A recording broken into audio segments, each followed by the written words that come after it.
Kadang-kadang kita terlalu selesa, kita terlalu comfortable, kita terlalu orang kata tak tengok, kita tak peduli pun pasal orang lain, sebab most of us banyak fikir diri sendiri kan. Aku kena cukup makan.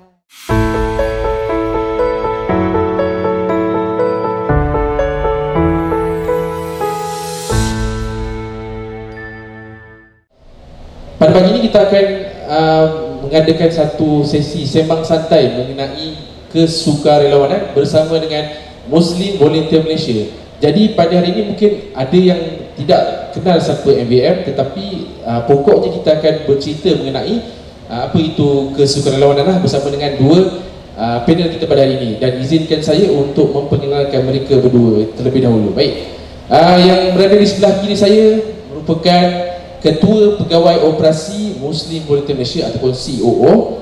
Beliau telah berkhidmat dalam bidang kemanusiaan ini lebih pada 10 tahun, ya, lebih pada 10 tahun, dan saya rasakan lebih pada 5 negara yang mengalami krisis yang telah beliau sampai, antaranya di Filipina, di Lebanon, di kem-kem pelarian Syria, dan juga yang baru-baru ni Ustaz telah pergi ke sendiri, masuk ke dalam Syria, Ustaz, pada bulan Ramadan yang lepas. Dan juga Ustaz Sabullah adalah seorang pendakwah bebas dan juga mutawif. Jadi apa khabar Ustaz?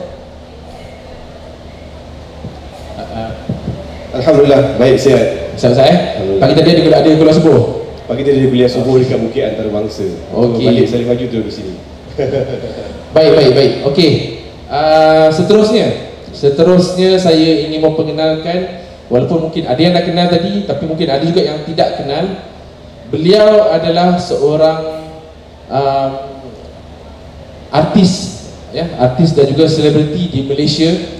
Beliau bermulakan karier di program rancangan reality TV yang dulu tersohor, yang bernama Akademi Fantasia, musim yang pertama tahun 2003. Dahulu saya menonton Nana ni waktu saya darjah 3, saya tengok TV, saya tengok Nana. Saya form 3. Ustaz form 3 ya? Saya darjah 3. Nak cakap tua kan? Dan Nana telah melanjutkan kariernya di dalam bidang pengacaraan, dalam bidang DJ radio. Beliau banyak mengendalikan rancangan di televisyen, antaranya dari AF, betul ya? Nasi Lemak Kopi O, betul? Dan juga sebagai DJ di Radio Era. Dalam slot, slot apa Nana waktu tu? Banyak slot. Saya start 1-4, terus saya pernah buat pagi juga, 6 pagi, saya 10 pagi, saya pernah buat malam-malam. Semualah pernah, lama kerja dah. Seorang yang berpengalaman. Dan beliau adalah Nana Mahazan. Terima kasih. Apa khabar Nana? Alhamdulillah sihat. I'm so excited to be here. Saya sangat-sangat happy untuk berada kat sini, untuk bercerita lebih-lebih lagi pasal sukarelawan. I mean, to be honest, as a celebrity ataupun kita baru sajalah, saya sebagai selebriti ni baru sangatlah dalam bidang kesukarelawan ni, tapi best juga untuk kita share kita punya journey, pengalaman. Mungkin kita boleh ajak lebih ramai lagi untuk adik-adik, kakak-kakak, ada ke kakak-kakak, adik-adik lain, ini paling kakak kat sini kan ya, untuk sama-sama join dan menjadi seorang volunteer lah. Okey Nana, terima kasih. Baik, nanti kita akan tanyakan soalan kepada Nana dan juga Ustaz Sabullah. Jadi saya akan mulakan pertanyaan saya yang pertama lah kepada Ustaz Sabullah sendiri. Baik Ustaz, sukarelawan tu sebenarnya apa yang Ustaz boleh definisikan? Dan juga kebanyakan sukarelawan ni apa background orang? Okay, bismillah, wassalatu wassalamu ala rasulillah wa ala alihi wa sahbihi wa man tabi'ahu wa nasarahu wa lah. Yang saya hormati tuan-tuan, puan-puan, hadirin yang dirahmati Allah SWT sekalian.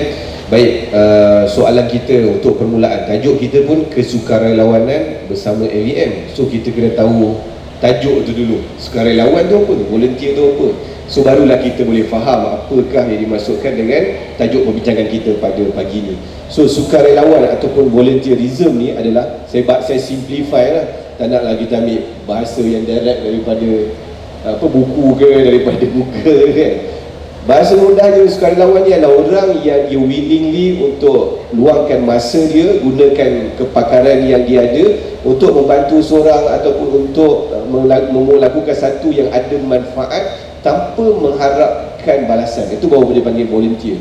Dia ada thin line beza di antara orang yang mengambil upah dengan volunteer. Orang yang mengambil upah dia lebih kurang sama juga. Maksudnya dia luangkan masa dia dan kepakaran dia untuk buat sesuatu yang pastilah ada manfaat kan. Dan orang tu dapat bayaran. Tapi volunteer dia buat benda yang sama. Dia willingly spend masa dia, dia willingly guna kepakaran dia ada untuk buat sesuatu yang bermanfaat tanpa dia mengharapkan satu-satu pulangan ataupun benefit yang return kepada dia. Itu yang pertama. Jadi bila kita kata volunteer ni, dia mesti orang yang ada manfaat yang dia boleh beri kepada orang lain. Satunya kita kena ingat dalam Islam sini sebut bahawa manusia yang terbaik adalah khairun nas anfa'uhum linnas. Sebaik-baik manusia adalah manusia yang bagi manfaat kepada orang lain. Wa man ahyaha fa ka'annama ahyan nasa jami'a. Siapa yang tolong hidup satu orang, Allah Ta'ala umpamakan dia macam tolong hidup keseluruhan orang yang ada atas muka bumi ni. Ini betapa besar ganjaran yang Allah Subhanahu Wa Ta'ala sediakan bagi orang yang willingly untuk korban suatu, bantu orang, nampak orang tu berubah, ada change dalam orang tu tanpa dia mengharapkan suatu pulangan kepada dia. Dan dalam Islam sendiri, kita buat suatu ikhlas, iaitu tanpa kita harapkan pulangan lah. Kalau kita buat sesuatu dengan kita mengharapkan pulangan, kita sedekah dengan harap orang puji kita, dia tak jadi lah kan, dia riak itu.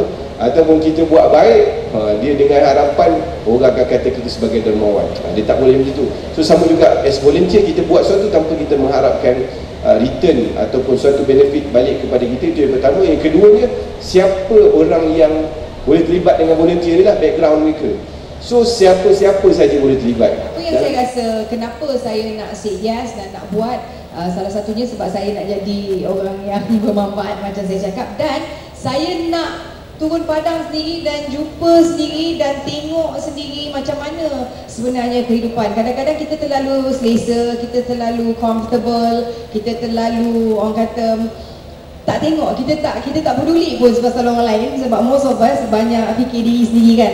Aku kena cukup makan, aku kena cukup pakai, aku kena berteduh, aku semua kena aku kan, kita dulu ataupun kita dengan family kita. But bila sampai satu point dalam kehidupan ni, kalau kita tengok dalam hierarki kehidupan, dia ada 4 fasa kehidupan lah gitu, tak payahlah 4 fasa kehidupan tu. Yang pertama fasanya adalah kita fikirkan diri kita je. Yang fasa kedua kita fikirkan keluarga kita, kalau yang dah berkahwin fikir anak, suami dan sebagainya. Yang ketiga kita fikir our society, community. Dan yang keempat adalah apabila kita memberi pula, dia tak fikir saja, dia contribute semula. Macam mana dia boleh menjadi orang yang boleh memberi semula kepada masyarakat dan juga mungkin kepada bangsa, negara dan sekeliling lah kan. Bila kita sampai satu tahap tu, kita nak bagi, itu adalah satu tahap yang kita dah tak selfish. Saya nak sampai tahap, kadang-kadang kita selfish jugalah, ada masa kita kena selfish, tapi saya sampai tahap macam mana kita nak boleh jadi orang yang tak selfish. Dan itu sebenarnya juga dia bersangkut paut dengan apabila saya lebih faham dan lebih mendalami mungkin tentang agama kan, tentang sebenarnya kehidupan kita ni bukan kita kena fikir pasal kita saja. Kita kehidupan ni kita kena fikir pasal orang lain juga sebab tu dia ada fardu kifayah kan, kena fikir orang lain juga. Dia bukan fardu ain saja semata-mata. And bila kita menolong orang ni ataupun jadi sukarelawan, dia sebenarnya boost kita punya confidence level, kita boost kita punya kepercayaan, kita punya ketakwaan. Dan saya rasa itu salah satu benda yang saya buat untuk menaikkan ataupun mewujudkan rasa syukur kepada Allah SWT dengan rezeki yang tak putus-putus diberi pada saya lah. Itu salah satu benda yang saya rasa kenapa saya nak jadi sukarelawan. Act of orang kata gratitude. Kalau kita dah faham tak? Panjangnya cakap kan, macam sioman sangat pun, dah nak masa sioman sangat ni. Alhamdulillah. Alhamdulillah. Faham kan? Sampailah agaknya. Itu. Silakan soalannya. Terima kasih. Baik, terima kasih Nana. Jadi saya suka Puan Nana bila Nana sebut mengenai dengan rasa syukur. Jadi bukan saya nak mempromokan bahawasanya bila join aktiviti volunteering ni kita mungkin akan tambah rasa syukur, tapi memang benda tu akan merasakan kita macam bila kita tengok orang yang lebih susah, kita akan rasa macam ada orang lebih susah dari kita sebenarnya. Betul sebenarnya kan. Kalau kita rasa kita dah susah sangat ni kan, kita rasa macam tak boleh nak brain kan. Tapi bila kita tengok mangsa banjir ataupun kita pergi kat rumah orang tua kan, kita tengok orang dekat mungkin kawasan yang mungkin tidak berapa kemudahan yang ada kan, kita rasa macam it's humbling. Macam kita pergi tengok pelarian Syria itu, ya Allah, kita ada toilet air kecil pun kita komplain, kecil air ni, apa lah air tak ada, kat sana tak ada air kan. So benda-benda kita rasa macam ya Allah, tak bersyukur kau ni hidup. Tapi bila kita kurang bersyukur, lagi kurang lah Allah nak bagi Sebab tu Allah pun cakap, lagi banyak kita bersyukur, lagi banyak dia bagi. Apa ayat tu Ustaz? La in syakartum la azidannakum. Kalau kamu syukur, aku akan tambah lagi. Yes. Itulah nanti saya hafal ayat tu. Okey, kita sebut pasal MVM, nama pun Muslim Volunteer Malaysia. So nama tu dia dah melambangkan volunteer lah. Macam Kentucky Fried Chicken, so mestilah dia jual ayam kan, takkan dia jual volunteer pula. So Muslim Volunteer Malaysia dia mestilah volunteer, fokus pada volunteer. So sebagai NGO yang volunteer ni, kenapa kita nak, macam mana kita nak mempromosi volunteer dalam kalangan masyarakat? Okey, satunya volunteer ni, macam mana kita nak promosi dia? Volunteer ni banyak sangat benefit dia, serius. Dia dalam self development, volunteerism adalah self development yang paling cepat berbanding dengan kita pergi kursus, kita kerja. Kerana experience yang paling berharga adalah bila kita hands on dan kita turun sendiri. Kita boleh compare, saya boleh compare lah kawan-kawan saya terlibat dalam kerja-kerja NGO ni, alhamdulillah lebih daripada 10 tahun. Memang sejak kerja dah kerja dengan NGO dah, cuma NGO je lah bertukar. So kita boleh nampak perbezaan kita dan juga kawan-kawan yang terlibat dengan NGO dengan kawan-kawan yang kerja dalam corporate. Kawan-kawan yang kerja bank, pergi bank, balik bank. Kawan-kawan yang kerja dekat pejabat, pergi pejabat, balik pejabat. Dia bagus, tak ada masalah, ada pengalaman masing-masing, ada benefit masing-masing. Cumanya dari sudut exposure tu, kita umur sama dengan dia, tapi kita di-expose dengan macam-macam benda. Kita tahu root cause masalah masyarakat. So saya sendiri bila kita berceramah, kadang jumpa pakcik dekat masjid, bila pakcik tu tanya certain issue, kita isu dia macam ni, pakcik dia tahu, betul, apa orang cakap tu betul sebenarnya. So macam mana kita tahu kebanyakan isu ni? Sebab kita turun, kita hands on, kita tengok depan mata kita sendiri apa sebenarnya masalah masyarakat, apa sebenarnya yang berlaku. Alhamdulillah, saya nak bagi contoh je lah ni. Kita yang terlibat dengan NGO ni, dia ada peluang untuk tengok dunia luar lebih daripada orang lain lagi. Alhamdulillah, saya sendiri dah ada dekat, boleh dikatakan almost semua negara konflik, kecuali di Afrika saya tak ada. Pakistan, Afghanistan, Iran, Syria, Lebanon, Jordan, Filipina, Marawi, Bangladesh, apa lagi? Kebanyakan yang tengok isu tu, saya tengok depan mata. So bila contoh orang cerita pasal Afghanistan dan Taliban, saya tengok sendiri depan mata. Ada gambar tadi kan, gambar dekat Afghanistan. So kita tahu exposure tu. So bukan dia luar negara, dalam negara pun sama. So katakanlah adik-adik yang sedikit involved dalam volunteer, so korang akan dapat exposure tentang masalah masyarakat hands on. Self development korang akan tinggi. Korang akan lebih yakin pada orang, Sebab contohlah, nak pergi hantar bantuan, korang kena jumpa asnaf, kena belajar tanya masalah, kena belajar do's and don'ts. Bukan semua soalan kita boleh tanya dekat dia, kena jaga adab. So ada kadang-kadang jangan kita expect, kita nak bagi bantuan orang akan suka dengan kita. Tak semua, ada yang kena campak barang. Ada kes dulu pernah kita bagi dia Vico, kita bagi pet food kan? Ada Vico bukan Milo, Vico kena campak balik. Dia kata kita tak makan Vico, kita makan Milo gitu. Macam-macam. Ada yang bagi beras satu brand, kita tak makan beras ni, kita makan beras brand sekian. So benda tu semua dia build in confidence kita, dia build in kita punya kesabaran kita nak hadapi orang, PR kita. So benda ni sangat banyak benefit. Dan even contohnya kita kata adik-adik yang kat sini nak sambung belajar peringkat master dan PhD ke atas. So actually kita kena ada tajuk kan, nak buat research apa. Tajuk ni berlambak kalau kita involve dalam volunteer. Masalah masyarakat berlambak kita ada. Sekali dulu waktu saya buat master, lepas tu ada supervisor saya datang, saya kata, Prof, jom malam ni ikut saya pergi tengok apa kita nak cakap, rumah kotak KL. Rumah kotak ni adalah orang-orang yang menumpang dekat store-store kedai dekat Jalan Cokit tu. Rumah kecil, belakang store, sewa 400-500, duduk 4-5 beranak di situ. So saya bawa Prof saya, jom Prof, kita tengok sini depan mata. So Prof tu boleh tengok dia kata, bila mana tu kita boleh buat tajuk research dulu ni, examination, tengok depan mata sendiri, sebab benda-benda ni tak ada orang pun nak kaji benda-benda ni. So benda ni dia banyak peluang pada kita. Kalau saya nak sebut tentang kelebihan jadi volunteer ni, dia boleh jadi satu ceramah khas. Tajuk khas, fadilat jadi volunteer, kelebihan dia jadi volunteer, macam-macam kita boleh cerita. So disebabkan banyak kelebihan ni, percayalah, join volunteer, tak kisahlah apa-apa sekalipun, program UKM ke, program MBM ke, program kat luar ke, even dekat, jangan korang ni bila, ni satu juga ni masalah yang berlaku. Budak universiti ni bila dia keluar, dia rasa dia macam elit, dia macam, kita boleh campur macam-macam kampung ni, kita boleh campur dengan pakcik-pakcik surau ni, sedangkan mereka mengharapkan kita sebenarnya, mereka nakkan perubahan. So join je, join lah, jadi khairat kematian ke, jaga kubur ke, bersih masjid, buat lah. So benda tu dia tetap akan beri something kepada kita. Dan as a majikan, saya buat as a majikan jugalah, bila kita nak ambil orang bekerja, dulu kita tak faham kenapa orang tak nak ambil budak yang 4 flat, tak nak ambil orang yang grad master, ambil budak-budak biasa. Sebab bila kita interview, kita tengok resume, kita nampak lagi budak ni memang pointer bagus, ada dean list, yang ni ada master apa semua. Tapi bila kita ambil, walaupun budak tu diploma, tapi dia ada experience, dia tahu dia pernah buat ni, dia pernah buat ni. Saya as orang yang kita kata nak bayar, nak keluarkan duit bayar tu, saya prefer orang yang boleh buat kerja. Saya tak nak, kita tak ada masa untuk orang tu baru nak termenung-termenung datang kerja, baru nak tanya kan. Tapi kalau orang tu dah memang dia dah biasa join volunteer, dia dah biasa buat kerja, kita rasa macam okey, ni mungkin dalam masa 2-3 minggu sebulan dia dah boleh buat kerja dah. So kita tak boleh kepala. So ni yang membantu student dalam marketkan diri dekat peluang pekerjaan dekat luar sana. Volunteerism it's really hard actually. So tu je kot.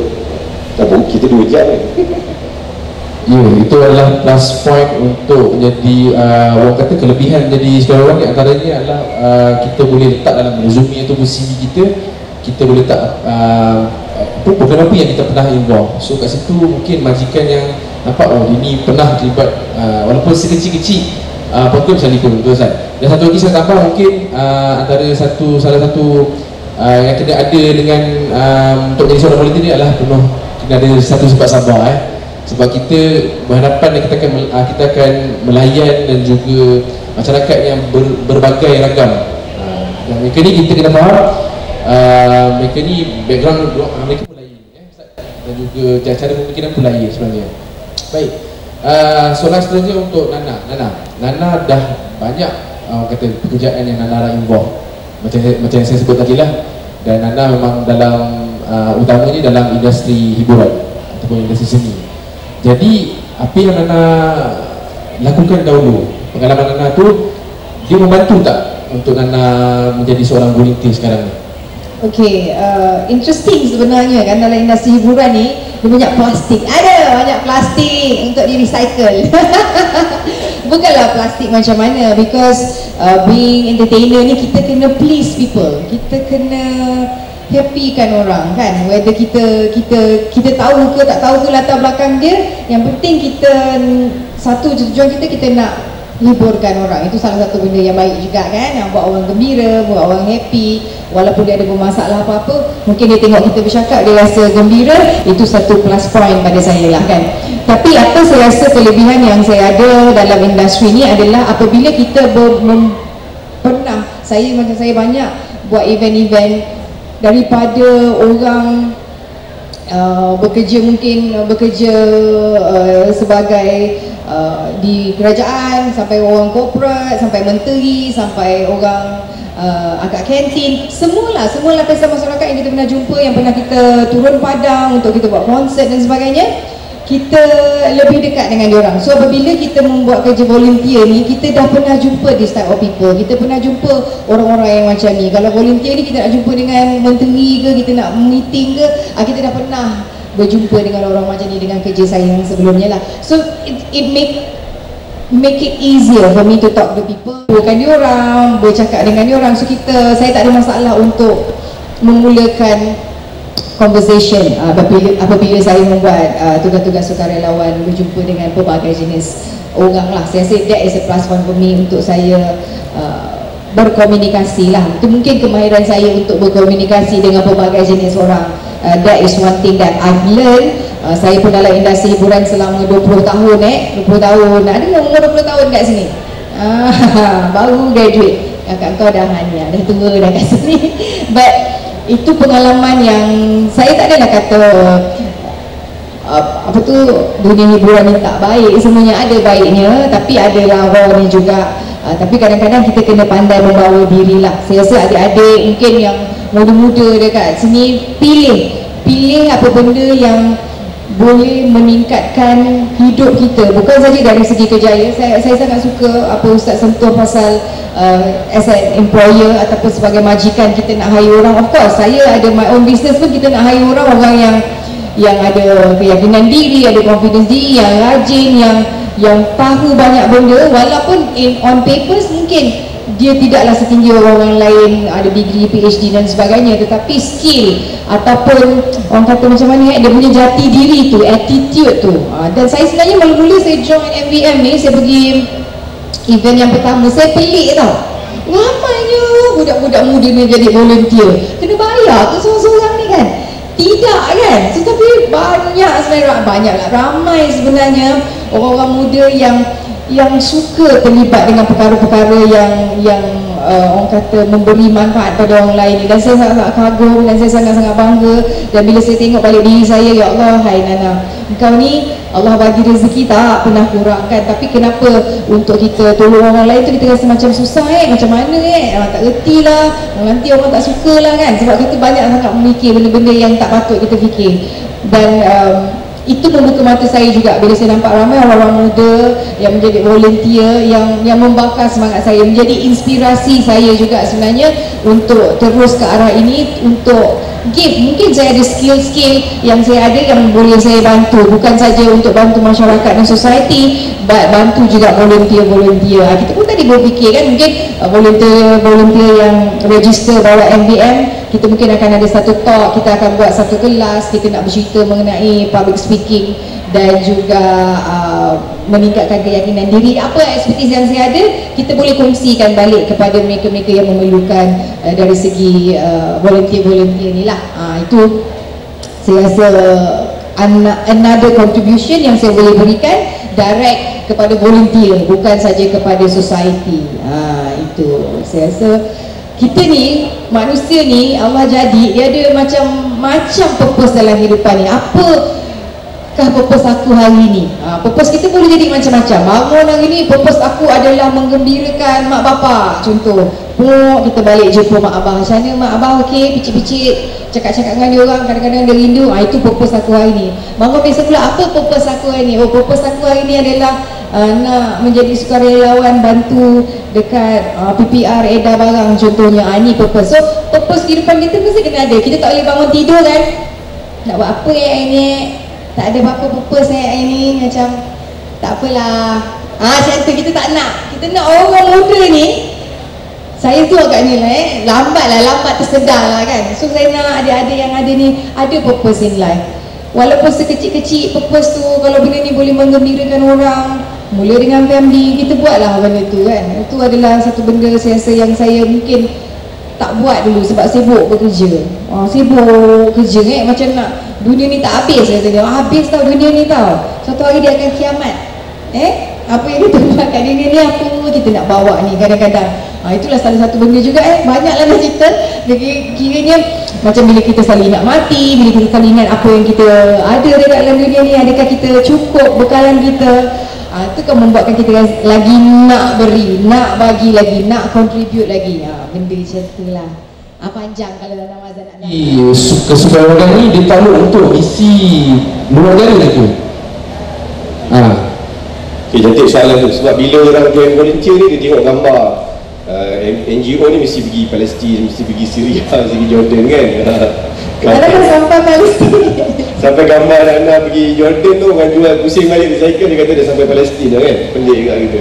So orang akan macam tu lah. Ada yang orang yang dia memang dia nak join volunteer, tujuan dia nak di luar negara. So actually benda ni, dia soalan dia tadi, adakah mesti di luar negara? Tak. Volunteer ni, dia macam saya sebut tadi, sekecil-kecil volunteer kita boleh buat dekat dalam komuniti kita, kampung kita, taman kita, JKK kita, persatuan penduduk apa semua.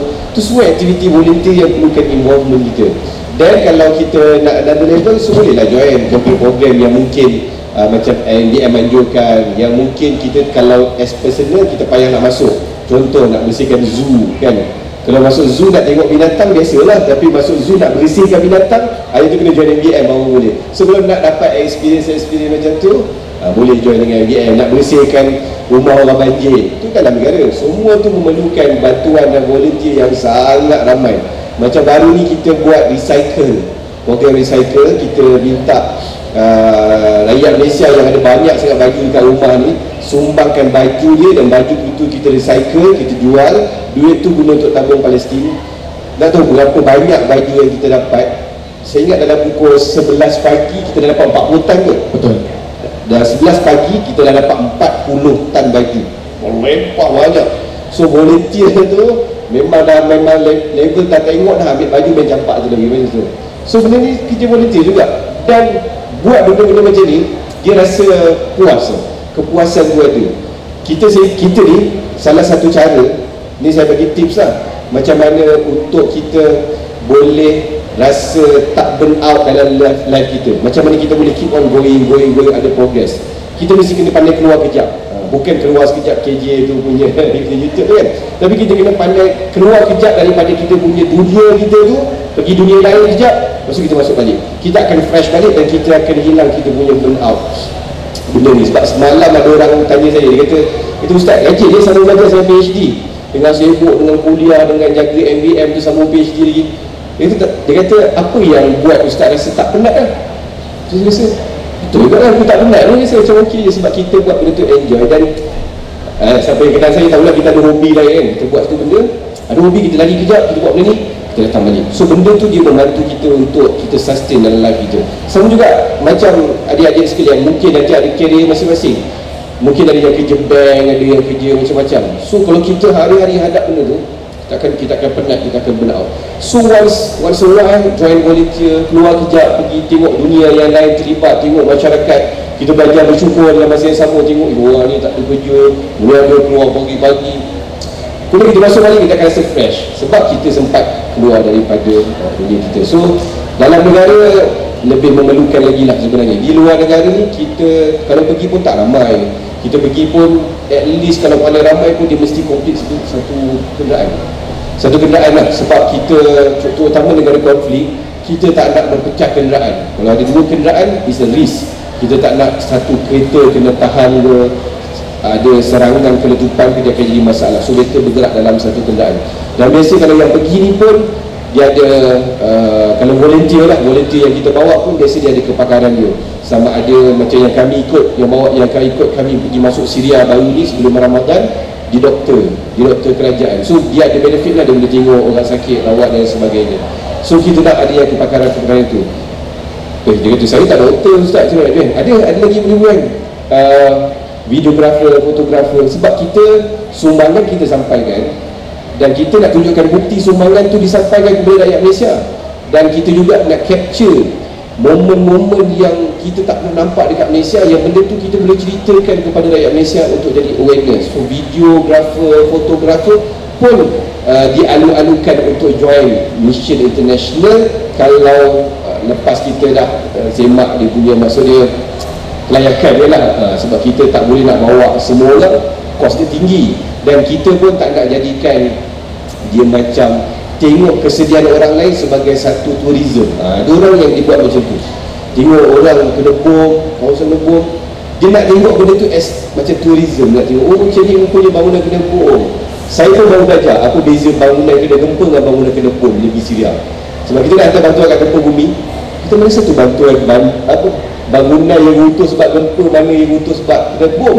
Rupanya dia beza. Bangunan yang runtuh kena bom tu dia jatuh macam kit lapis, macam pelat gitu. Sebab bom jatuh macam tu kan, lantai dia jatuh macam tu. Tapi kalau bangunan tu dia runtuh sebab kena gempa, dia punya berterabur tu nampak lain lah. Dia tak ada kesan terbakar, kesan letupan kat situ. So benda-benda macam ni dia perlukan another level. Tapi kalau lah kita, contohlah yang jadi volunteer dalam MBM, kita nampak dia ni memang ada komit dalam program lokal. Dan setiap program-program kita pun dia bagi komitmen yang bagus. Kita nampak dia ni macam boleh untuk kita bawa pergi luar negara, insyaAllah kita bawa. Tapi kita tak janji lah benda tu kan. Kita tak janji. Tapi nak tambah sikit pasal nak pergi negara tu, sebab since Nana balik pada Jordan untuk pelarian Syria punya mission, ramai DM, semua nak pergi. Saya pun nak pergi, saya nak pergi luar negara ni, macam mana saya nak jadi volunteer. Dalam hati kan, volunteer kat Malaysia dulu, macam tu kan. Sebab betul, sebab kadang-kadang semua orang nak pergi sana because dia nak experience, dia nak rasa macam mana orang kat sana.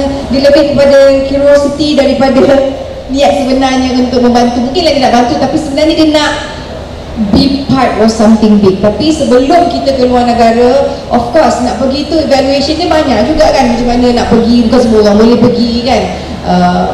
Kita mula dengan sini dulu, kita mula dekat negara kita dulu, sebab orang kita pun memerlukan banyak juga sebenarnya bantuan dari segi kewangan khususnya kan. Kalau kita nak tolong orang macam for winter, untuk makanan panas sebagainya, kita orang kita kat sini pun ramai juga yang memerlukan. Masa kita buat untuk gelandangan tu pun lain pula kan, dia punya keperluan bukan saja makanan.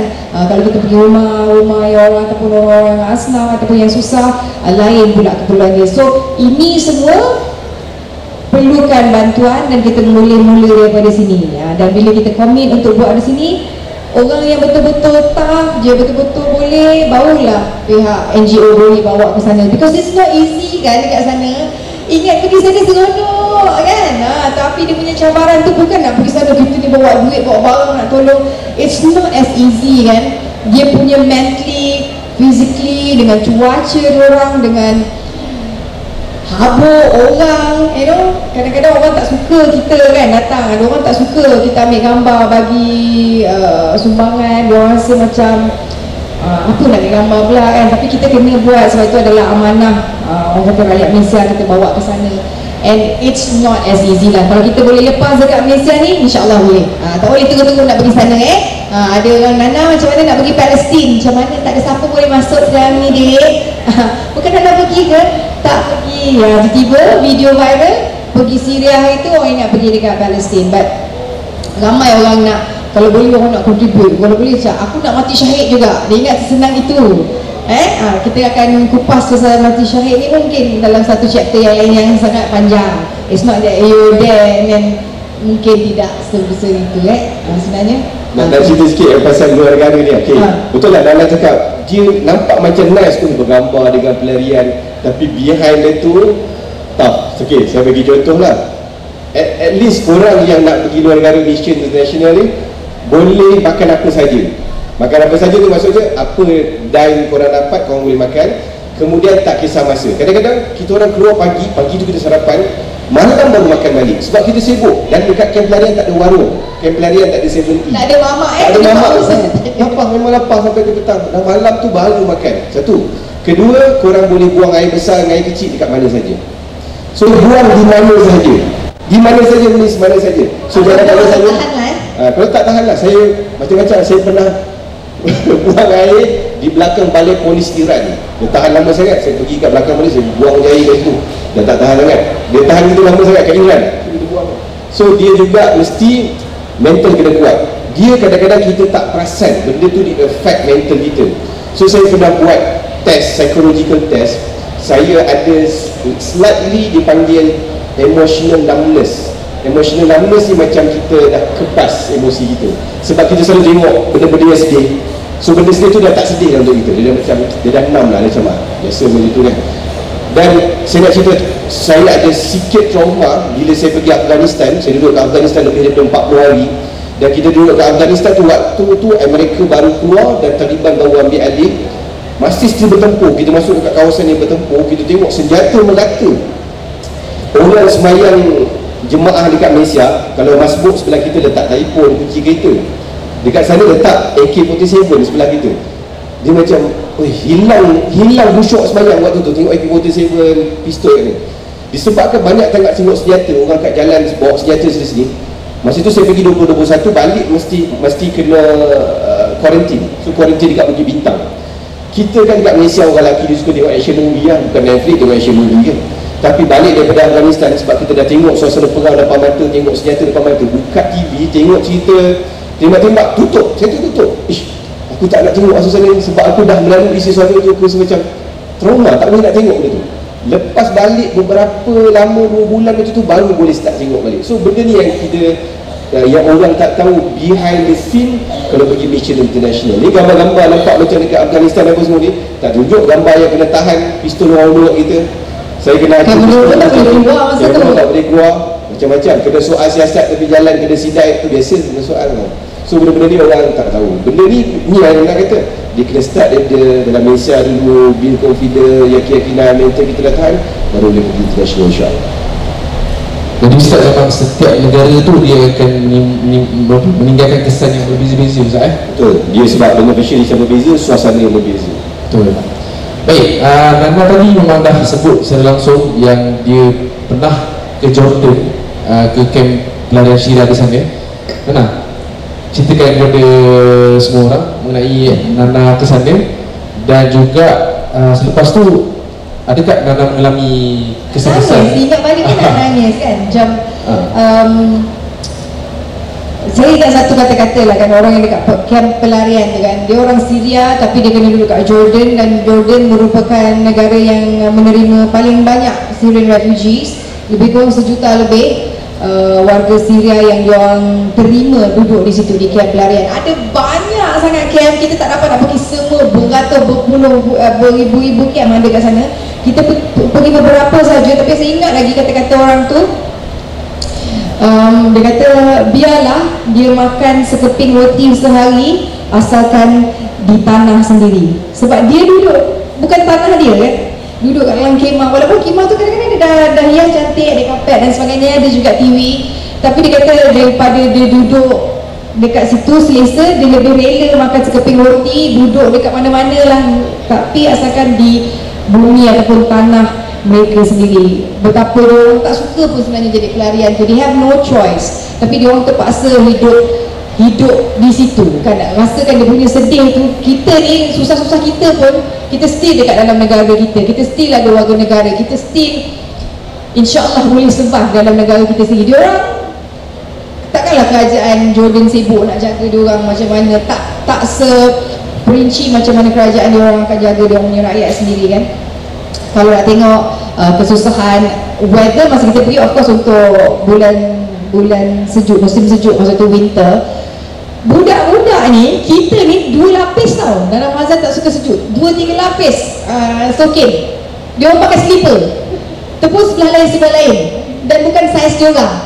Sedih tengok aja, Allah kan, rasa macam nak bawa balik semua budak ni, aku bawa balik, aku jaga dekat sini kan, because the pain yang tangan diorang ni dah sampai pecah melepuh ni.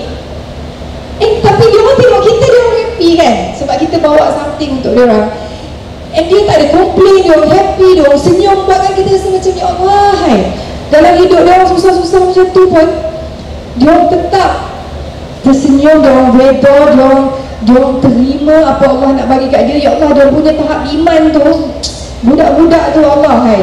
Kita ni rasa malu lah pergi sana tu, kita bawa bantuan ni, kita yang rasa malu kan. Dan kesusahan tu dia tak rasa susah sebab dia orang apa ya, ayat dia beda lah dia orang terima, dia orang rasa macam dia memang dia mungkin some of them, dia orang tak tahu sebenarnya ada katil, dia orang tak tahu kewujudan katil, dia orang tak tahu sebenarnya ada kipas pusing, ada toilet boleh flush, dia orang mungkin tak tahu sebab dia memang besar-besar, memang toilet tutup dengan kertas guni tu je, plastik guni tu je kan. Saya tengok pun macam ya Allah macam mana. And kalau kita jalan, nanti kita tengok kat situ ada orang sisa-sisa buangan dekat situ dah kering, lepas tu dia akan tukar toilet kat tempat lain pula. It's everywhere. Can you imagine the smell, the environment that the kids have to membesar dengan kan. And it's really humbling. Dan cuaca sejuk, kita berjaket winter dekat situ, rasa nak buka, malu tengok anak-anak ni pakai selapis t-shirt ni kan. Tapi itulah kita pergi dekat sana, bila kita tengok kita kat sini betapa bertuahnya rakyat Malaysia. Satu, kita tak ada winter lah, kita hujan, yalah mungkin akan banjir dan sebagainya, tapi kita tak perlu mengharungi cuaca yang deadly. Maksudnya masa selepas kita balik dari Syria tu, baru nak start musim winter, bila kita balik couple of months after that, ada adik-beradik yang kita jumpa hari tu dan meninggal because tak boleh survive. Tak boleh survive musim sejuk, dengan bajunya tak cukup, dengan makanannya tak ada, dengan rumah duduk dekat bawah basement building mana-mana, and they cannot survive kan. Dan kita bila kita dapat that kind of news, lepas kita balik kita rasa macam ya Allah, hai, tak cukup pun bantuan yang kita bawa tu, tak boleh pun dia nak survive or sustain even untuk beberapa bulan. Ada yang memang terkorban, yang tak boleh nak survive, baby kecil, sejuk, memang orang kata meninggal sebab kelaparan dan kesejukan. Memang itulah, tak tahulah berapa ratus juta nak bawa kat sana supaya kita cukup kan. Kalau kita begitu kan macam rasa sedih sebab tak boleh tolong semua orang, and diorang akan berebut, diorang akan, you know, it's not for everybody. Kenapa family ni je dapat, family ni tak dapat kan? Sebab mungkin yang bantuan sebelum ni diorang tak dapat, tapi bila kita datang tu diorang still perlukan, tapi sebab diorang boleh dapat, orang lain tak dapat kan. So benda-benda macam tu memang meruntun jiwa lah. Dan saya sangat sedih tu, macam dia riba kan. Saya rasa macam kita balik tu kita macam tak boleh lupa dia orang kat sana kan. Sebab macam mana dia orang teruskan kehidupan, kita kat sini masih lagi boleh gembira, kita masih lagi, you know, menjalankan kehidupan kita seperti biasa. So dia memberi kesan lah kepada saya kan. Kita tak dapat bayangkan apa yang berlaku kat Syria tu. At least dia orang dah settle down, dia orang ada camp, dia orang ada penempatan. Apa yang berlaku dekat saudara-saudara kita dekat Palestin sekarang, dekat Palestin nowadays, apa yang they go through, kita tengok sedikit sebanyak. Kita bukanlah kata sebab saya dah pergi dekat Jordan tu kita dah tahu apa dia rasa, tidak, jauh lebih teruk saya rasa kan dekat Palestin sekarang. And kita tak boleh imagine tau susah dia orang. Kita rasa susah tu, susah dia tak ada rumah dia untuk orang yang melalui itu dia macam ya Allah, hai, iman dia tu saya tahulah kita kan, kita parking jauh sikit, jauhnya parking, kalau boleh nak parking depan tu masuk dalam kedai, macam tu, petang-petang pergi jogging.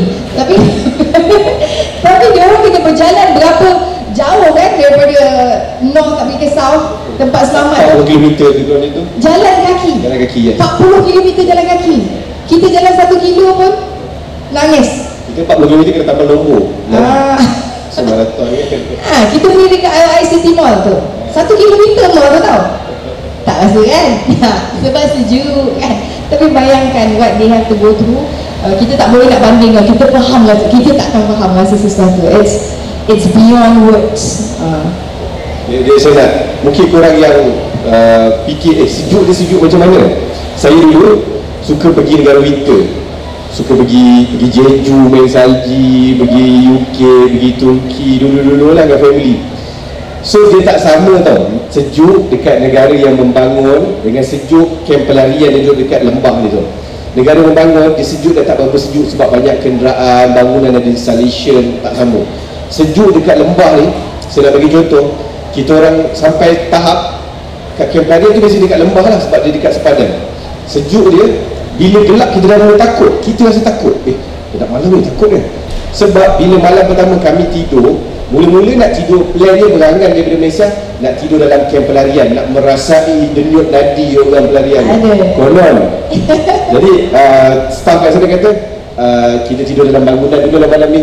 Tapi bangunan tu bangunan yang tak berapa siap lah. Dia tak ada lah installation macam kat UK ke Turkey. Dinding rumah sejuk kalau pegang.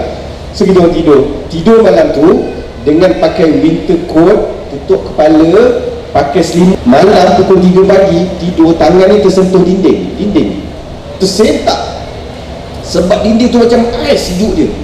Kemudian kita start rasa sakit, kepala kita start rasa beku tau. Pukul 3 pagi kita punya otak ni start rasa macam nak beku. Dia rasa macam sakitnya. Nak pergi bilik air memang seram lah. Kalau buang air kecil, basuh, hilang tu rasa. Dia kebas, dia basuh tangan, hilang tangan, kebas. Bayangkan tu, kita duduk dalam batu tu, ada heater tu, pakai winter coat, selimut 3 lapis. Yang duduk dalam kamp pelarian ni lebih kurang macam ni je material dia. Ni pun tebal macam tu, macam kemah yang korang buat berniaga, lebih kurang tu lah material dia. Tu, bayangkan atas lantai simen, kemah tebal macam tu aja, duduk dalam keadaan winter yang kadang-kadang salji dia dekat tempat tu paras pinggang tempat tu. So tak pelik setiap tahun ada keluarga yang mati disebabkan tak boleh survive dalam winter tu. Ni the matter of life and death sebenarnya, hidup dan mati. Sebab tu setiap tahun NGO dekat Malaysia akan kutip bantuan untuk winter. Sebab itulah, sebab kalau kita tak supply sama ada minyak untuk mereka bakar, bahan bakar, ataupun untuk mereka baju winter dan sebagainya, mereka tak akan boleh survive. Mereka akan mati duduk dalam camp dalam keadaan kesejukan. So that's the reality yang kita nak kena faham. Kan, dan nak sentuh sikit masa sejuk tu, kadang-kadang kita dah bagi bantuan dah ni kan, baju sejuk dah bagi berlori-lori tak tahu kenapa tak ada je lah, kenapa tak cukup je kan, sebab dia orang bakar. Kadang-kadang sebab dia orang bakar baju-baju untuk menghasilkan haba. Sebab tu kita kena selalu juga kena bagi donation untuk baju-baju sejuk, sebab sometimes they have no choice. Dia orang tak ada fuel, dia orang tak ada minyak untuk hidupkan kita. Kita ada bagi juga kan, macam bukan generator apa benda tu, yang bukan pelita, pemanas yang pakai api tu kan, yang pakai minyak tu. Kadang-kadang minyak nak panaskan benda tu pun dah tak ada, so dia orang kena bakar baju-baju tu sebut untuk masak lain kan, untuk keep them warm at night. Memang sejuk tu memang sampai tulang lah. Kita naik kereta aircon boleh tujuk dalam hotel paling empuk ni, orang sejuk tutup kejap, sejuk betul dalam hotel, lagi sejuk daripada tu. Adalah juga blanket kita nak seluruh kan, tapi dia orang tak ada lah. So that's why kalau lah kita nampak dekat kita punya Instagram ke, kita punya TikTok ke, mana-mana tu minta donation untuk winter, fahamilah ianya harus dihantar. Kalau tak, mungkin ada family yang tak dapat survive. Not only food but clothing lah kan, pakaian, selimut dan sebagainya. Bolehlah bantu. Kalau kita kata macam malas lah jadi volunteer ni, tak reti lah, tak ada masa lah, donate lah wal RM10, RM1 pun bagilah kan. Sebab berapa-berapa pun nilai donation tu tak penting, yang penting kita bagi. Sebab bila kita kumpul sikit-sikit pun jadi banyak juga. Kalau ada banyak, bagi banyak, kita tak akan miskin kalau kita bagi donation. Ada juga ayat tu macam mana, ayat yang tak miskin kalau kita donate tu, ada ayat dia tapi kita tak akan miskin kalau kita donate. Kalau kita nak lagi kaya, lagi kita banyak kita bagi. Kalau kita rasa kenapa sempit hidup aku ni, tak cukup duit, maksudnya tak cukup bagilah tu sebenarnya. So itulah sedikit yang kalau kata nak cakap mission international yang saya sangat-sangat ingat dekat Jordan. Satu cuaca dia lah, memang nak pergi toilet kan, kita pergi satu masjid dekat makam sahabat Nabi. Mana ke dekat Nabi Syuaib punya makam, ada masjid kan kat situ. Nak ambil wuduk dia, air paip tu nangis dia kan, sejuk betul. Nak masuk muka dia macam beku kan, masuk tangan beku. Tapi bayangkan itu je yang dia ada kan, tak payah buka air, pegang dia punya batang paip tu pun sejuk kan. Interesting dekat sana lah tu. Dia kelebihan juga bumi-bumi Syam ni kan. Allah bagi diorang mungkin bukan rezeki, kesenangan, kemewahan itu, tapi diorang punya nilai estetik, attitude diorang sendiri, keimanan, ketakwaan diorang sendiri tu jauh lebih hebat dari kita. Yes, sudah moderator. Banyak tak tanya soalan lagi dah jawab Betul lah, agaknya soalan yang banyak terjawab. Tapi bila tadi soalan saya tadi, bila saya tanya Nana, apa kesan Nana bila balik sini? Kesannya tadilah bila saya nampak mata Nana dah bergenang air mata tu, tengah-tengah light mata gitu. Jadi untuk itu bila dah bercerita mengenai luar negara. Tapi untuk MVM sendiri Ustaz, MVM sendiri bagaimana secara mudahnya MVM menyampaikan bantuan sama ada di dalam negara dan di luar negara? Macam mana kita sampaikan bantuan? Yang ni pun adik-adik boleh take note lah.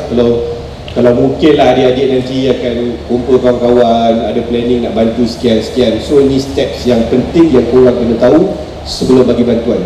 First of all, mestilah kena buat assessment. Ini sangat penting. Assessment untuk kita tahu apa keperluan orang yang kita nak bantu tu. Sebab kalau dekat Malaysia contoh ada banjir berlaku, semua orang dalam kepala fikir apa? Nak hantar beras, nak hantar baju. Semua orang kumpul naik highlight hantar beras. Sampai dekat kawasan banjir tu dah macam gudang beras Faiza dah kita tengok kan. Beras tinggi-tinggi. Sempat dia nak masak pun. Adakah beras tu makanan yang dia perlukan? Kadang-kadang dia tak perlukan pun sebab dia tak ada dapur dia pun dah hanyut. Ada pernah kita orang sekali, ada volunteer kita orang hantar dapur gas. Masa tu banjir kat Kelantan. Sikit lagi dapur gas tu terbang kat kepala volunteer. Dia kata aku nak masak apa, rumah aku tak ada, aku bagi dapur gas buat apa? So tu kesan tak buat assessment. Bila kita buat assessment, contoh kita kata banjir dekat Terengganu sekarang. Okey, kita nak bantu kawasan mana? Kuala Terengganu. Okey, Kuala Terengganu spesifik dekat mana? Okey, kita cari PIC kita kat sana, atau kita hantar satu tim untuk pergi scout untuk pergi tengok dulu apa bantuan yang dah sampai. Kadang-kadang khemah dah sampai, tilam dah sampai, makanan dah ada orang masak, tapi diorang tak ada hygiene kit, sabun-sabun tak ada. So kita bagi hygiene kit.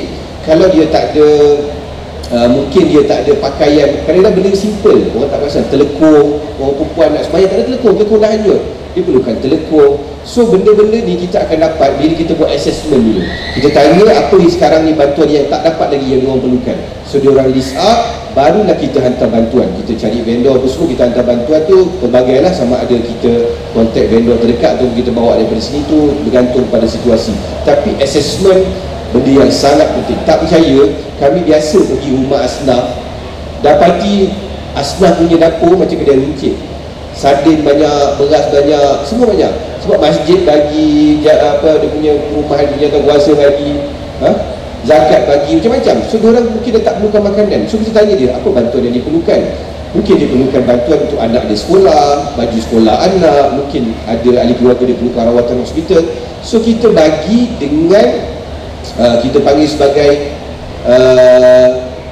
orang Malaysia ni, dia bagi, dia banyak kepada donor, donor driven. Mana orang yang nak bagi suka hati aku lah, nak bagi apa, Exactly. Sedangkan kita sepatutnya beneficiaries driven. Apa orang tu nak, yang tu yang kita bagi. Sebab tu yang dia perlukan. Kalau kita bagi benda dia tak perlukan, so orang buat kerja sia-sia je, mengambil gambar beria dengan banner, dengan high-rock, dengan beras banyak-banyak. Actually benda tu orang tak perlukan benda. So benda pertama sekali mestilah dengan assessment. Sama dalam negara, luar negara kita akan dapatkan assessment. Sebelum kami turun, contohnya dekat kawasan gempa bumi, kami akan cari partner kami dekat bahagian Syria atau bahagian Turki untuk bagi kami report dulu situasi SIGRAP, dia panggil situation report, berapa orang mati sekarang ni, orang ni duduk dekat mana tempat sementara mereka, berapa ramai di hospital. So apa bantuan yang paling penting untuk digunakan. So yang tu baru kita akan hantar bantuan. Tu assessment adalah satu benda yang sangat penting sebelum kita hantar bantuan. Pastikan kita tahu dulu maklumat, penerima dan sebagainya, apa yang mereka perlukan, barulah kita decide apa yang kita nak bantu. Tunggu soalan apa lagi ni? Jadi untuk mungkin saya rasa soalan terakhir untuk Ustaz, dan kita akan kepas mana untuk Ustaz terus lah saya untuk soalan yang terakhir. Jadi Ustaz, macam mana untuk sekarang ni dunia kesukarwanan ni untuk kita nak kekalkan as macam relevan, dunia kesukarwanan ni untuk kita promosikan kepada orang ramai? Dia zaman sekarang ni di zaman yang agak mencabar, sebab orang dah tak mula connect orang lain dengan realiti. Orang dah mula banyak generation orang connect dengan telefon kan. Kita connecting tapi not in reality. Kita banyak tengok pada ni, dan kita kurang aktiviti bermasyarakat. Kalau dulu zaman tok nenek kita kahwin pun orang turun potong bawang, merewang kan. Jadinya orang dulu tu dia dah buat kerja sukarelawan lama dah. Bukan je dapat upah pun potong bawang tu semua kan. Cuma dia dapat membawang lah kan, dia seronok kan dunia tu. Jadinya kita macam mana nak keep on relevant. Alhamdulillah kita kata banyak usaha-usaha tu dah dilakukan. Saya ingat zaman saya universiti, degree dulu tak ada dekat universiti push untuk student jadi volunteer, tak ada, belum ada lagi zaman tu. Sekarang Alhamdulillah setiap universiti dah ada. Dan kita nampak kadang-kadang di peringkat majikan pun ada majikan yang jadikan prasyarat untuk ambil pekerja tu kalau dia ada kelebihan, kalau dia pernah terlibat dengan kerja-kerja sukarelawan. Apa yang anak-anak nak capai? Apa nak capai dalam hidup Untuk maksud saya untuk ni lah, untuk membantu orang untuk bidang dalam sukarelawan lah. Kan? Saya selalu doakan biarlah aku kaya, duit tak habis supaya kita boleh bagi. Saya biasa tu jenis bagi. Tapi apa yang saya rasa saya boleh bantu, sebenarnya saya ada satu impian yang saya nak bersama-sama, orang kata trigger ataupun initiate satu movement untuk, bukan saja untuk anak-anak muda lah kan, untuk siapa-siapa je lah mungkin yang berminat, untuk sama-sama menjadi manusia yang berguna. Sebab saya nampak on social, on orang kita lah, even orang dekat kita kan, family ataupun orang kawan-kawan kita kan, they don't care about other people other than themselves. Semua pentingkan diri sendiri. I've seen that so much kan, tapi kita siapalah kita nak cakap benda tu kan. And kesedaran untuk mereka nampak dan faham kehidupan ini, peluang kita untuk berjaya di alam sana nanti adalah orang ramai. Kita tak boleh nak masuk syurga contohnya kalau kita hanya sibuk fikir kita je semayang, kita je sunat, kita dah habis dah semua kita je dengan Tuhan, tapi kita tidak membantu orang lain, kita tidak menjadi manusia yang berguna kepada orang lain. Even the parents pun sometimes they don't even care dah, tak tanya khabar, tak bertanya siapa kan. So benda-benda macam tu kita nak terapkan. That's why apa yang saya always do on my socials, always share positive things to people to think kan, hidup ni bukan dia sahaja. Dia tidak boleh berjaya kalau dia hanya fikir dia seorang diri. Tak boleh. Tak boleh. Kita kalau selfish, kalau kita fikir diri kita je, kita tak boleh pergi ke mana-mana. Whether you like it or not, kehidupan ni memerlukan orang lain. Kita ni hidup sebagai manusia, member kan, kita ni memerlukan orang kata community untuk bangkit. Bukanlah kata kita member berdarah panas, maksudnya sejenis manusia ni lah, hierarki manusia ni ataupun human needs ni, hierarkinya memerlukan kelompok untuk hidup. Tapi kalau kita sekarang susah kalau kita tengok social, everybody on computer, even my own kids pun kadang-kadang boleh duduk dekat dalam bilik tak keluar kan, duduk dia itu menghadap komputer. And I believe you guys pun ada your phone, dengan phone je kan, tengah bercakap ni pun semua tengah tengok phone pun. Nampak tak dengar juga sebab apa? Sebab tengah tengok phone. Tu maksudnya attention kita connect to the, like Ustaz said, bukan reality sekarang ni.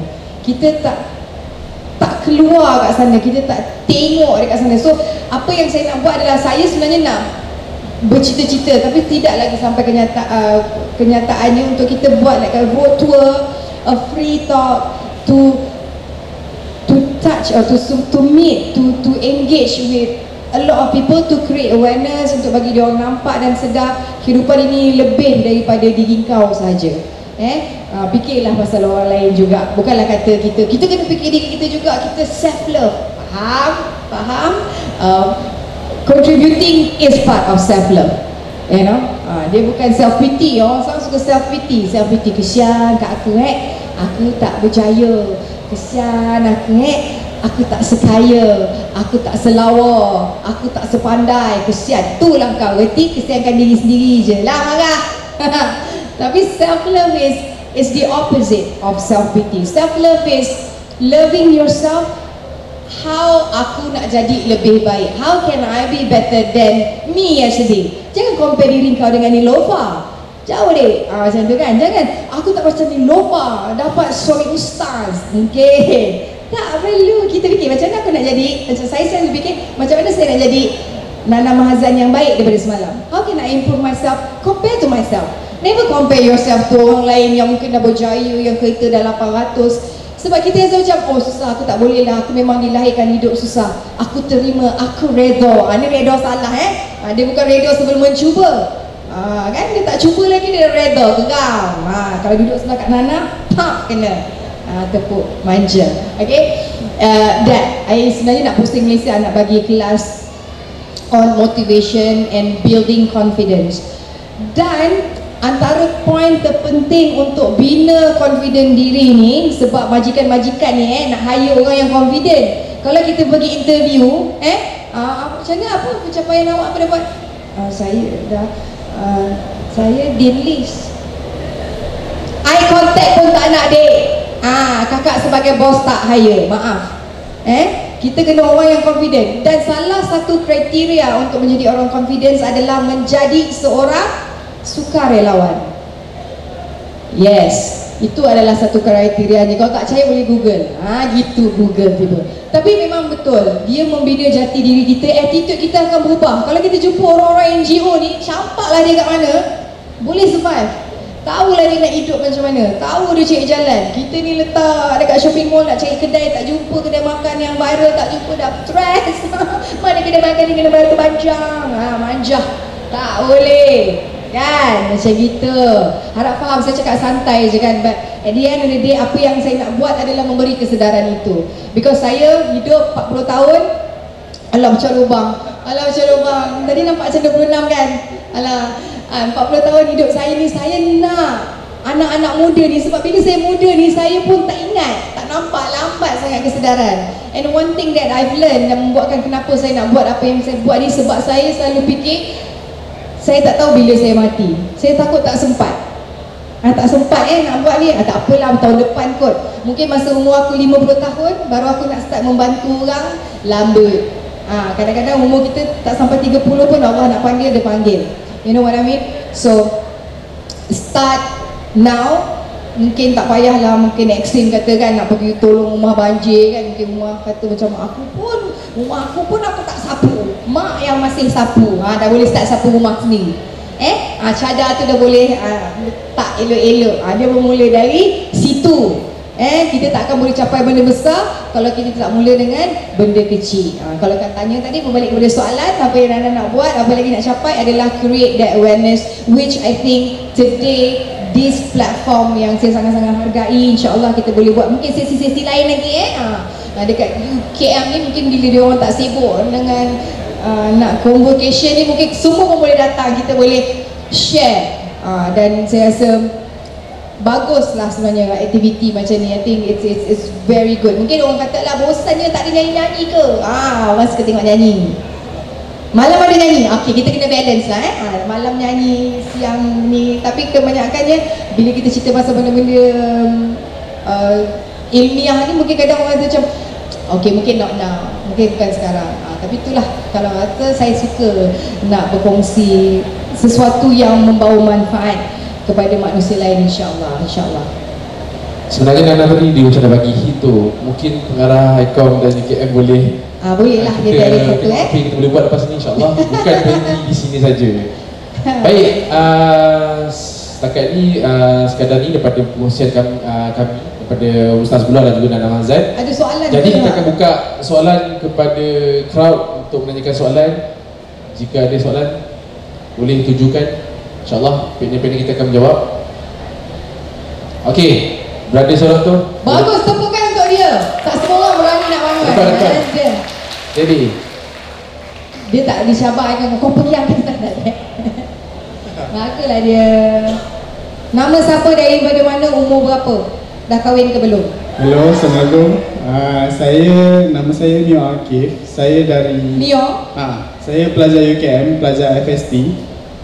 Umur saya 21. Beza setahun kita. Saya nak tanya, contoh kalau saya join MVM kan, adakah ia akan kacau akademik saya, kacau masa kelas saya ke, atau semua benda tu? Dia akan kacau bilau hidup kau. Tak ada. Okey, Ustaz boleh jawab soalan tu? Sama. Terima kasih soalan. Okey, soalan yang cantik. Saya pun student juga. Saya pun student UKM, student FPI depan tu. Saya student PhD UKM, dan saya still ada kelas hari Jumaat. Saya kelas dekat Dewan Syekh Osman Sarawak dekat bawah FPI tu. So saya student PhD dan juga COO MBM. Bukan volunteer biasa, COO MBM. Dan malam saya kuliah, dan jadual kuliah saya almost setiap malam. Tapi dalam masa yang sama saya boleh buat kerja volunteer. So bagi saya, dia tak mengganggu pun. Sebenarnya dalam hidup ni kita boleh buat banyak benda kalau kita pandai susun jadual kita. Itu je.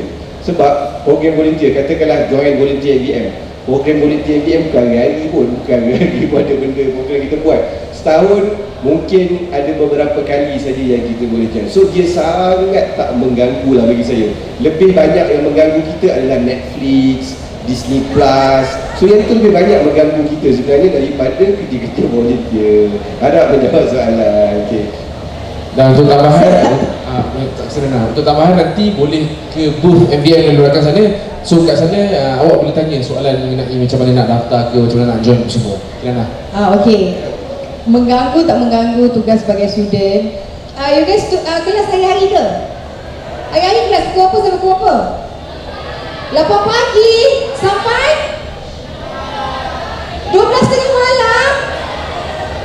5 malam ni, 5 malam nak 5 petang, 8 sampai 5. Begitulah nanti kau kerja, dek. Tak ada henggan sangat, memang time itulah kan. It's all about planning. Life Sudah tak ada jam, duduk kat sini kan hostel. Tak duduk kat luar. Tak apa lagi, kadang-kadang hiduplah tu cabaran tu cabaran kecil dalam dunia kan. Tapi at the end of the day, life is all about planning. Bila kita fail to plan, we are planning to pandai buat jadual. Mesti boleh. And kebanyakannya tugas-tugas volunteering over the weekend kan? Over the weekend. Weekend ada kelas ke? Kalau ada tadi saya nak cakap dengan pihak UGM, jangan bagi dia orang kelas over the weekend. Work life balance. Alright, ada lagi yang nak menanyakan soalan? Ada lagi soalan? Okey, silakan.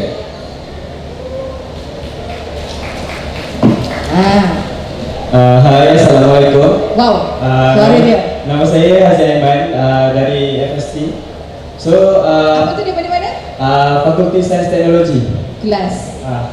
Okey, bila kita sebut pasal kesukarelawanan kan, perkataan suka dan rela tu, maksudnya siapa-siapa yang ada rasa suka dan rela tu boleh jadi volunteer. Tapi kita nak tahu yang diri kita ni dah bersedia untuk menjadi volunteer ni, sebab bila kita buat kerja-kerja volunteer ni, kita akan berhadapan dengan situasi yang dua dugaan kita boleh jadi situasi tu sedih, and maybe kita tak boleh tahan dengan situasi tu. So macam mana? Kita tak akan tahu limit kita sampai kita try. Kita tak akan tahu limit kita sampai kita try. Orang tu mungkin dia nak join marathon yang jauh, mungkin dia try dulu 5km, okey aku boleh 5km. So next try 10km pula. So then kita tahu limit kita.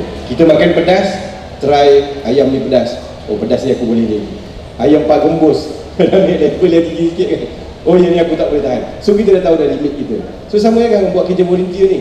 Mungkin sekadar bantu kerja-kerja yang kat barang dia boleh.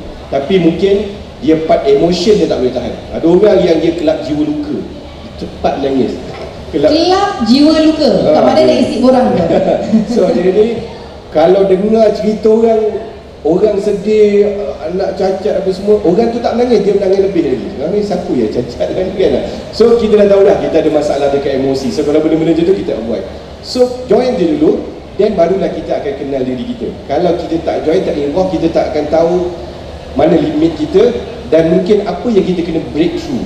Mungkin kita kata dulu aku tak boleh pijak rumah orang kotor. Rumah asnaf ni selalunya tak bersih tau. Dulu kita orang dulu selalu pakai, datang pakai stokin kan. Sebab kalau tak pakai stokin, melekit kaki tu tau. Orang ni kadang-kadang. So kita orang pakai stokin. Kita lama-lama dia start macam biasalah kotor macam ni kan. Siapa yang geli lipas? Kan ramai yang takut lipas kan.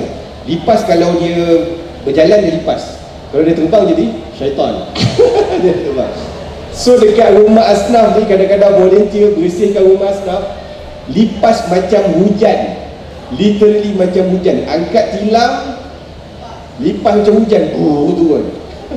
So you tahu lah limit macam mana kan. Boleh turun lah lipas ni. So lama-kelamaan lipas pun korang dah boleh lah. Situ dah.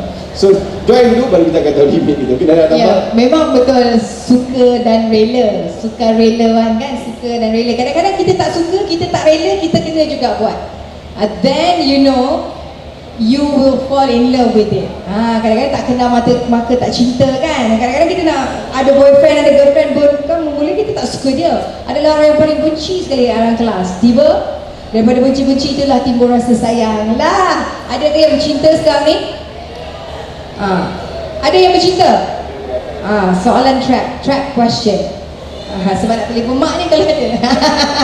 Tapi again kita takkan tahu. Saya pun takkan tahu yang I really enjoy doing volunteering work ni bila kita start buat. Sebab kepuasan yang kita akan dapat lepas kita dapat tolong orang tu kan, dia punya. Sebab tu ada pepatah mengatakan tangan memberi lebih baik daripada tangan yang menerima. Bukan lebih baik saja, orang yang memberi itu pun akan rasa lebih best. Bukan sebab dia riak, sebab dia rasa syukur alhamdulillah Allah lorongkan untuk aku ni bagi pertolongan. Sebab bila kita menjadi sukarelawan ni sebenarnya adalah orang-orang yang Allah pilih untuk bagi dia ekstra pahala untuk dia buat kebaikan. Faham tak? Kan? Kalau rasa macam kenapa aku tak nak buat kerja sukarelawan ni? Kena sedih. Sebab Allah tak pilih, sedih. Kan? So mana Allah nak pilih kadang-kadang? Bila kita tergerak hati, bila dia tanya soalan tu Allah pilih. Syukur alhamdulillah. Dah boleh terus pergi dekat booth, ambil belakang nak register. Boleh. Alright, soalan lain? Baik, ada soalan Terima lagi? kasih. Kalau tak ada soalan lagi? Okey, silakan. Silakan. Ada seorang wanita bertanyakan. Baik. Satu lagu? Tiba, satu lagu. Assalamualaikum, saya Farhana daripada FBI tahun 4. Jadi soalan saya yang pertama adalah kepada Ustaz. Tadi Ustaz ada kata macam kalau Ustaz bila buat apa benda semua tu rasa enjoy, jadi tak rasa pun macam penat ke apa. Tapi dalam setengah situasi kadang-kadang kita rasa macam kita nak fed up. Jadi soalan saya, macam mana kita nak datangkan rasa ikhlas tu bila kita dah separuh kerja dan kita rasa macam kita tak boleh sebab kadang-kadang kan sebab orang apa semua. Jadi itu soalan pertama saya lah. Soalan kedua kepada Puan Nana, saya nak tanya, jadi macam tadi bila Puan Nana cerita pasal Puan Nana kat Syria nampak anak-anak yang macam tu, jadi macam mana Puan Nana nak turun ini bila berhadapan dengan situasi macam tu? Sebab kita, yang saya pun perempuan memanglah kita macam boleh tahan, tapi ada masa kita nak nangis, tapi mesti pada orang tu kita macam akan nak nangis kan daripada orang. Soalan tu saya tujuankan Puan Nana tu je. Terima kasih. Okey, soalan macam mana nak bagi hilang rasa fed up buat satu benda. Ya, memang kalau kita buat satu benda constantly dan benda tu memang merasakan menyebabkan kita rasa penat dan terbeban, dia memang akan rasa macam kenapa aku pergi buat benda ni ya? Kenapa aku join benda ni? Dia memang akan rasa okey. Benda macam tu normal akan datang bila kita ada masalah, bila kita ada tekanan, bila kita penat, benda tu mesti akan datang pada kita. So satu step yang kita kena buat adalah kita kena relax kejap, keluar kejap.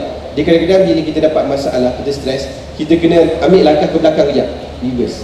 Sebab tu dalam tentera pun dia ada panggil retreat kan. Retreat ni tentera berperang, kadang-kadang dia terpaksa undur step, tengok balik, lepas tu dia masuk balik. So ada kalanya it's okay kalau kita tengah buat suatu benda, kita penat, kita stop sekejap, jangan stop terus. Stop sekejap dan kita keluar kejap, kita refresh balik diri kita dan kita datang balik. Tu yang saya sebut tadi, dalam hidup kita ni kalau boleh bagi saya lah, penting untuk ada hobi sebenarnya. Penting untuk ada hobi supaya hobi ni dia menyebabkan kita release stres kejap. Sebab stress management satu benda yang sangat penting. Kita punya kepala ni, emosi kita, kapasiti dia berbeza setiap orang. Ada orang yang boleh terima pressure yang berat, ada orang yang tak boleh. So orang yang boleh terima pressure yang berat, okey lah. Ada orang yang tak boleh, jangan press diri anda. Nanti anda akan berat, anda terus mungkin tak nak buat semua benda.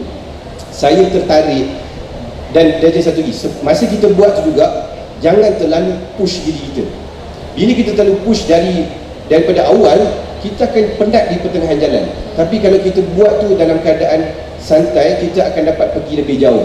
Saya ingat waktu saya hari pendaftaran first day saya PhD dekat FBI ni, salah seorang daripada pensyarah tu, Dr. Munawar tu, dia kata korang yang sambung PhD ni bukan pandai sangat pun, tapi korang ni, dia kata korang ni simpan sel otak korang. Ada orang yang sekolah dia push gila-gila, dekat universiti dia tak boleh nak perform. Ada orang masa degree dia push gila-gila, dapat dean list setiap sem. Dekat master dia tak boleh nak perform sebab dia punya sel tu dah guna banyak. So ada orang yang, saya sendirilah, memang sekolah pun tak adalah rajin sangat, belajar, degree pun tak adalah tip-top sangat, master pun okey lah. So kita ni ada banyak sel yang masih tak digunakan lagi. So kita buat dengan relax, kita dapat teruskan momentum kita terus. Berbanding dengan orang yang dia press awal dan dia dah habis dekat pertengahan jalan sebab burn out. So tu mungkinlah sikit sebanyak yang saya boleh share. Mungkin anda nak jawab soalan tadi. Okay, sikit saya nak tambah pasal burn out tu, because kalau nak tengok kerja memang tak habis, tak habis. Macam Ustaz cakap, kena ada hobi, outlet, dan paling penting workout. I think workout adalah satu benda release, bukan saja release your stress, tapi juga menghasilkan satu dopamine dekat diri kita ni, adrenaline kita yang rasa kita akan happy.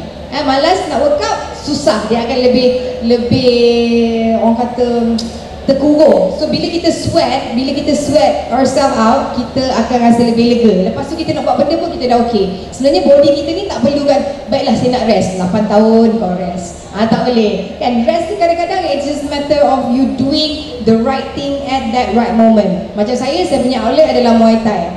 Lepas balik Muay Thai, lunyai, balik fresh. Sebab kita dah sweat it out, kita dah buang segala body yang kita tak boleh tu, and then we come back to what we're supposed to do. Dia akan rasa lebih fresh lah. So find a hobby, kalau boleh sweat it out, because bila kita sweat, kita akan fresh. Bila kita fresh, kita boleh berfikir dengan lebih jelas dan lebih fokus untuk kerja yang kita nak buat.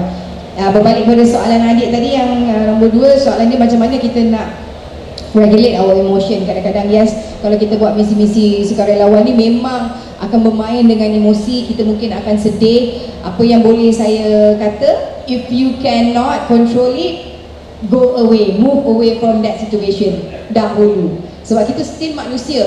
As much as I know how to control myself, kadang-kadang terlepas juga.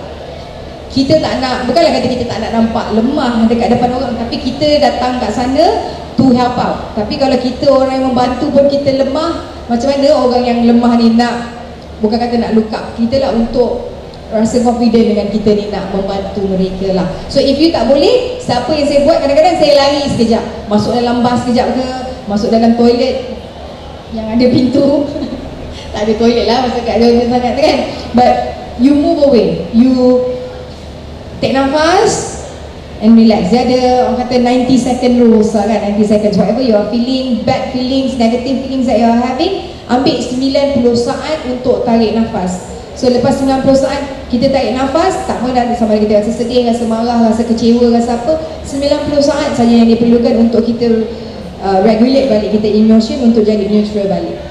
If that helps. Thank you. Terima kasih. Terima kasih sekali lagi Nana atas jawapan dan juga Ustaz. Baik, Alhamdulillah Ada sembang soalan? santai kita telah pun berada di hujung je. Betul? Hujung dah? Ya. Dan saya mewakili para panel pada hari ini mengucapkan ribuan terima kasih kepada anda semua yang sudi mendengar sembang santai kami pada pagi ini. Dan sekali lagi diucapkan terima kasih kepada ICOM dan juga UKM kerana sudi mengadakan sembang santai pada hari ini. Terima kasih Ustaz Mula dan terima kasih Nana. Saya serahkan kembali kepada saudari pengurusi majlis.